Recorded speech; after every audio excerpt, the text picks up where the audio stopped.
বন্ধুগণ, আমরা কলকাতার দ্বিতীয় প্রাচীনতম কালী সিদ্ধেশ্বরী কালীবাড়ির সামনে দাঁড়িয়ে আছি। এটি কুমারটুলি অঞ্চলে অবস্থিত এবং এখানে প্রায় ৩০০ বছরের প্রাচীন মৃত্তিকা নির্মিত মা কালী রয়েছেন।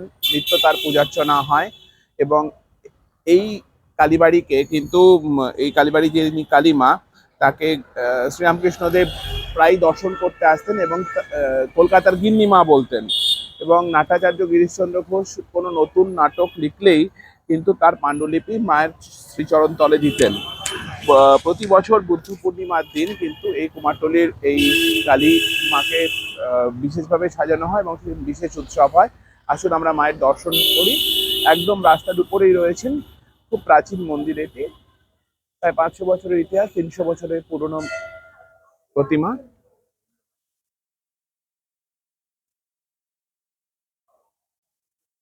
মাকে দর্শন করুন সবাই। অপরূপ সুন্দর মাকে বিগ্রহ, মাকে দর্শন করুন।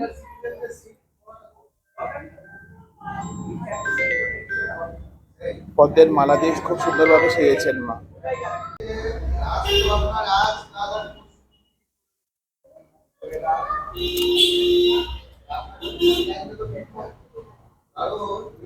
কিন্তু হ্যাঁ, এই মন্দিরেই কিন্তু ব্রাহ্ম সমাজের নেতা কেশবচন্দ্র সেন, তিনি যখন অসুস্থ হয়ে পড়েছিলেন, তার সাথে শ্রীরামকৃষ্ণ দেবের খুবই ঘনিষ্ঠতা ছিল। তখন কেশব সেনের যাতে রোগমুক্তি ঘটে তার জন্য শ্রীরামকৃষ্ণদেব কিন্তু এই মন্দিরে ডাবচিনি মানত করেছিলেন। ডাবচিনি মানত করেছিলেন, খুবই জাগ্রত দেবী। এবং ৫০০ বছর আগে এখানে কিন্তু হোগলা পাতার কুটিরে দেবী পূজিতা হতেন। পাশেই গঙ্গা, কালীবন নামক এক সাধক দেবীর পূজা করতেন। এখন মুখোপাধ্যায় পরিবারের হাতে দেবীর সেবার ভার এবং উত্তর কলকাতার তিনি গিন্নি।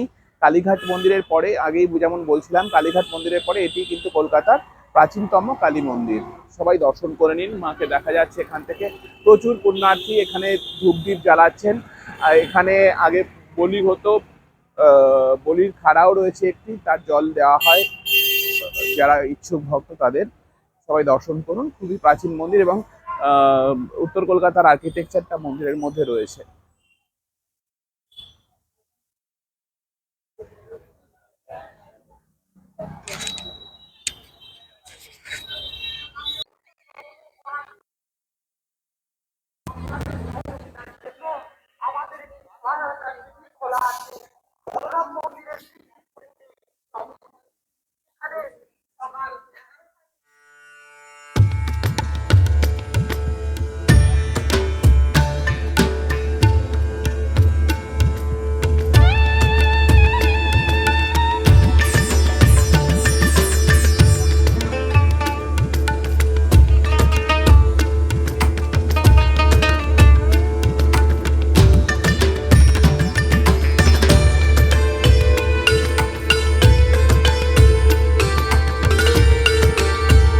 নমস্কার বন্ধুরা, আমরা আজকে ঢাকেশ্বরী মন্দিরে এসেছি।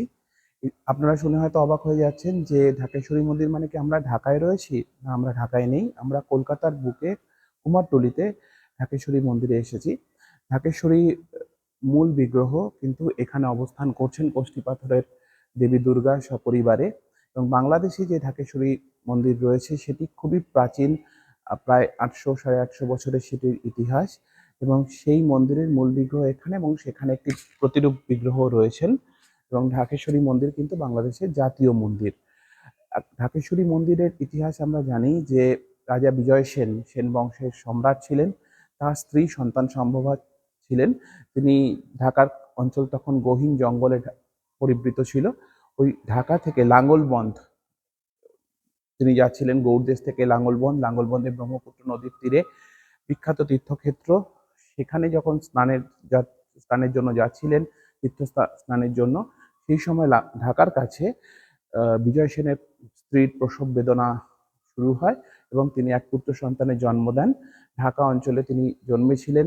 বল্লাল সেন পরবর্তীকালে তিনি বিখ্যাত বাংলার তিনি নৃপতি হয়েছিলেন। বল্লাল সেন কৌলিন্য প্রথার প্রবর্তক এবং সহজ সাধনার তিনি অন্যতম পথিকৃৎ। সেই বল্লাল সেন কিন্তু ওই ঢাকা অঞ্চলেই ঢাকেশ্বরী বিগ্রহকে তিনি আবিষ্কার করেন। এবং ঢাকেশ্বরী বিগ্রহ ঢাকা ছিল, পরিবৃত ছিল জঙ্গল দ্বারা, তাই জন্য কিন্তু ওই জায়গার নাম ঢাকা, এবং তিনি ঢাকার ঈশ্বরী, তাই তিনি ঢাকেশ্বরী। এখন সেই ঢাকেশ্বরী বিগ্রহ এখানে কিভাবে এলেন? খুব মর্মন্তুদ যে দেশভাগ, ধর্মের ভিত্তিতে দেশভাগ হয়েছিল, এবং পূর্ববঙ্গের যে সংখ্যালঘু হিন্দু সম্প্রদায়ের মানুষজন তারা বাস্তুচ্যুত হয়েছিলেন এবং সাম্প্রদায়িক হিংসার বলি হয়েছিলেন, এই কথা আমরা সকলেই জানি। এপার থেকেও বহু মানুষজন যারা মুসলিম সম্প্রদায় তারাও হিংসার বলি হয়েছিলেন, তারা ওপারে গেছেন এবং ওপার থেকে বিপুল জনস্রোত এখানে এদিকে এসেছেন।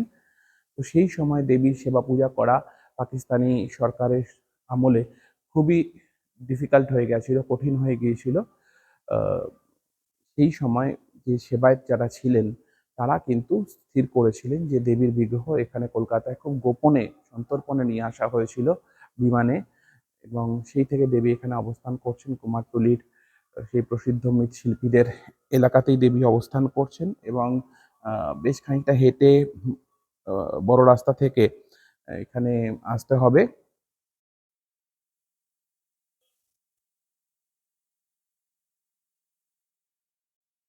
আমরা বহু খুঁজে খুঁজে এখানে এসেছি।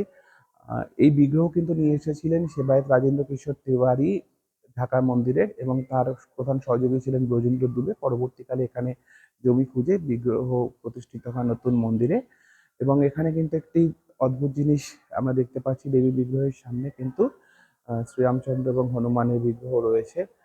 আহ, আমাদের বাংলায় প্রবাদ প্রচলন রয়েছে যে রামচন্দ্র অকাল বোধন করেছিলেন, যদিও যুগ যুগ ধরে পৃথিবীর আদি সভ্যতাই হচ্ছে মাতৃকেন্দ্রিক এবং মাতৃতান্ত্রিক সভ্যতার মাধ্যমে পৃথিবী এগিয়েছে, এবং বর্তমানে শেষ মাতৃকা উপাসক জাতি হচ্ছে বাঙালি।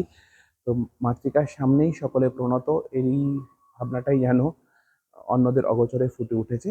সবাই দেবীকে দর্শন করুন, অপূর্ব সুন্দর বিগ্রহ এটি ঢাকেশ্বরীর মূল বিগ্রহ।